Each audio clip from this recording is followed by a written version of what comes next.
केंद्र सरकार के 90 सचिवों में से 3 ओबीसी हैं। लोकसभा में कुल 543 सांसदों में से 42.7% सांसद जनरल हैं और 22% सांसद ओबीसी वर्ग के हैं। 5.12 लाख नौकरियों में से 2.83 लाख नौकरियां जनरल के पास हैं, वहीं 1.03 लाख ओबीसी, करीब 90,000 एससी और करीब 34,000 एसटी वर्ग के पास हैं। सरकारी नौकरियों में सबसे ज्यादा फायदा जनरल को और सबसे ज्यादा नुकसान ओबीसी को हुआ है। हाई कोर्ट में ओबीसी का प्रतिनिधित्व जनरल के मुकाबले 7 गुना कम है, वहीं लोकल कोर्ट में यह आंकड़ा करीब 2.5 गुना कम हो जाता है। ओबीसी और मोदी का ड्रामा समझना चाहते हैं तो इस वीडियो के बाद इस वीडियो को जरूर चेक करें, जिस पर 78,000 व्यूज हैं और पूरी सच्चाई आप जान पाएंगे। और अभी तो रुको, क्लाइमैक्स अभी बाकी। नमस्कार दोस्तों, बिहार की जातीय जनगणना ने कुछ बड़े राज का उजागर किया है, जिससे भारतीय राजनीति में भूचाल सा आ गया है। तो आज के इस वीडियो में हम इसी कंट्रोवर्शियल टॉपिक पर चर्चा करेंगे और जानेंगे कि देश की संसद, सरकारी नौकरियों और जुडिशरी में आबादी के हिसाब से किस वर्ग का कितना प्रतिनिधित्व है, कितनी इसकी हिस्सेदारी है। क्योंकि ऐसे सच पर आपको बहुत कम वीडियो मिलते हैं और मीडिया का हाल आप पूरी तरीके से जान ही रहे हैं। तो ऐसे ही डीप और क्रिटिकल वीडियो के लिए हमारे चैनल को जरूर सब्सक्राइब करें। साथियों, राहुल गांधी ने ट्विटर पर लिखा कि केंद्र सरकार के 90 सचिवों में से सिर्फ 3 ओबीसी हैं। भैया ओबीसी कितने हिंदुस्तान में? इसलिए भारत के जातिगत आंकड़े जानना जरूरी है। जितनी आबादी उतना हक, ये हमारा प्रण है। इसके बाद इंडिया गठबंधन के बाकी दल भी यही मांग कर रहे हैं, जिनकी जितनी हिस्सेदारी उतनी उनकी भागीदारी। लेकिन आंकड़े बताते हैं कि उल्टी गंगा बह रही है। अगर बात करें लोकसभा की तो फिलहाल लोकसभा में कुल 543 सांसदों में से 42.7% सांसद जनरल हैं और 22% सांसद ओबीसी वर्ग के हैं।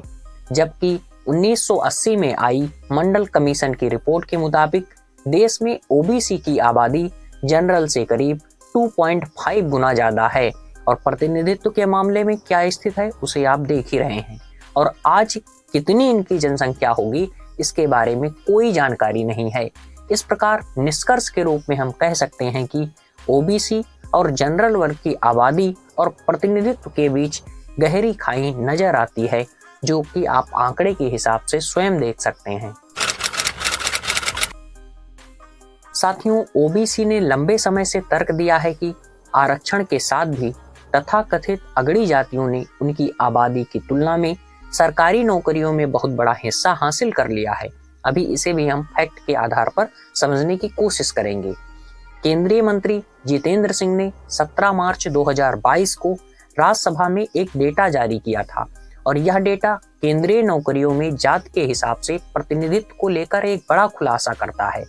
इसके मुताबिक कुल 5.12 लाख नौकरियों में से 2.83 लाख नौकरियां जनरल के पास हैं, वहीं 1.03 लाख ओबीसी, करीब 90,000 एससी और करीब 34,000 एसटी वर्ग के पास हैं।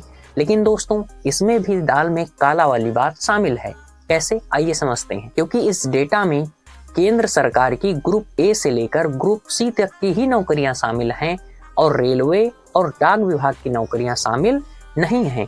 और खास बात क्या है कि इन दोनों सेक्टर में 16 लाख से अधिक ज्यादा एम्प्लॉयज हैं। इसके बारे में कोई जानकारी नहीं है कि यहाँ पर कितना गोलमाल हुआ है। अब आइए दोस्तों, हम अपने अंतिम टॉपिक न्याय के दरवाजे पर नजर डालते हैं। साथियों, जुडिशरी में आबादी के हिसाब से प्रतिनिधित्व के मामले में ओबीसी और जनरल के बीच गहरी खाई साफ नजर आती है।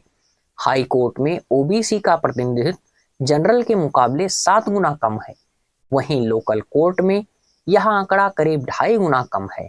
ध्यान रखने वाली बात यह है कि ओबीसी की आबादी का यह आंकड़ा मंडल कमीशन की 1980 की रिपोर्ट के मुताबिक है, लेकिन न्यायपालिका में उनके प्रतिनिधित्व का जो आंकड़ा है ये अभी हाल फिलहाल का है। वहीं एससी और एसटी वर्ग की आबादी का आंकड़ा 2011 की जनगणना के मुताबिक है। उसके बाद कोई जनगणना नहीं हुई, इसीलिए जो इंडिया गठबंधन के दल हैं वे बार बार जातीय जनगणना पर जोर दे रहे हैं और केंद्र सरकार इससे काफी दूर हट रही है। वो एक अलग मामला है, उस पर मैं चर्चा अभी नहीं कर रहा हूँ। और दोस्तों, जो बिहार की ये जातीय जनगणना हुई है उससे यह बात साफ तौर पर स्पष्ट हुई है कि ओबीसी की आबादी में बढ़ोतरी हुई है और उससे यह अनुमान लगाया जा रहा है कि देश भर में भी ओबीसी की आबादी जरूर बढ़ी होगी। दोस्तों, दिल्ली स्थित centre for the studies of developing society में लोकनीति अनुसंधान कार्यक्रम द्वारा आयोजित राष्ट्रीय चुनाव अध्ययन NES के आंकड़े से यह पता चलता है कि भाजपा को निचले ओबीसी के बीच मजबूत समर्थन प्राप्त है। NES डाटा से पता चलता है कि 1996 और 2009 के बीच सभी चुनावों में ओबीसी समर्थन के मामले में कांग्रेस को भाजपा पर बढ़त मिली थी, तभी तो यह इतने लंबे टाइम तक वोट बैंक की राजनीति में अपने आप को बना पाई। लेकिन 2014 में भाजपा ने पासा पलट दिया जब वह ओबीसी के बीच 19% अंक की बढ़त हासिल करने में सफल हुई, क्योंकि 2014 में मोदी जी के नेतृत्व में भाजपा ने अपने चुनाव प्रचार को काफी आगे बढ़ाया और यहाँ पर सबसे महत्वपूर्ण कारक मोदी जी का होता है। और यहाँ पर भी एक कंट्रोवर्सी थी जिसे मैं आपको बताना चाहता हूँ कि उन्होंने अपने आप को ओबीसी के रूप में प्रदर्शित किया और कांग्रेस ने आरोप लगाया कि ओबीसी ये नहीं है, ये तो फेक ओबीसी है। फिलहाल वो एक अलग कंट्रोवर्सी है, उस वीडियो में मैंने बताया है इस बारे में, आप उसे जरूर चेक करें। काफी इंपॉर्टेंट वीडियो है जिससे आप ओबीसी की बहुत रहस्यमयी बातों को समझ पाएंगे।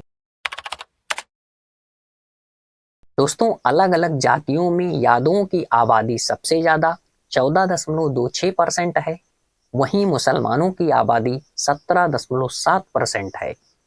MY मतलब मुस्लिम यादव समीकरण रजत का कोर वोटर रहा है। इन दोनों को मिलाकर MY का आंकड़ा 32% हो जाता है।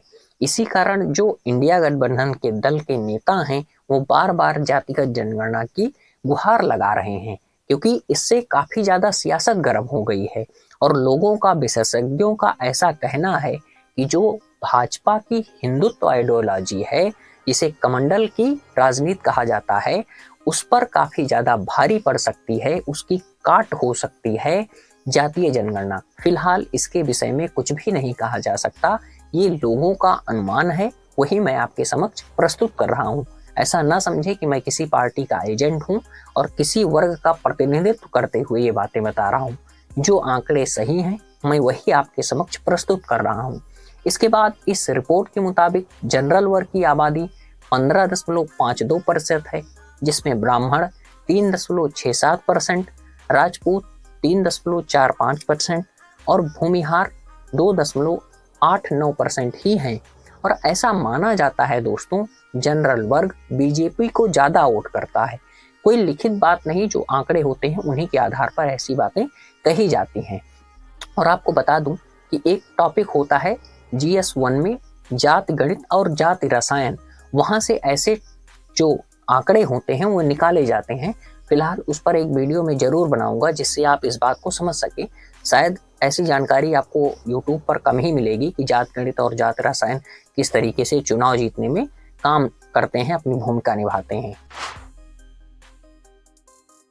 अगर हम बात करें कि मुख्यमंत्री नीतीश के लिए जातिगत जनगणना किस प्रकार लाभदायक सिद्ध हो सकती है, तो इसके बारे में बताया जा रहा है कि यह न केवल राज्य की राजनीति में प्रासंगिक बने रहने बल्कि भाजपा के राष्ट्रीय विरोध में अग्रणी भूमिका निभाने के लिए भी जरूरी है, क्योंकि मुख्यमंत्री ने 2022 से अपनी राजनीति को स्पष्ट रूप से जाति जनगणना के इर्द गिर्द ही बुना है।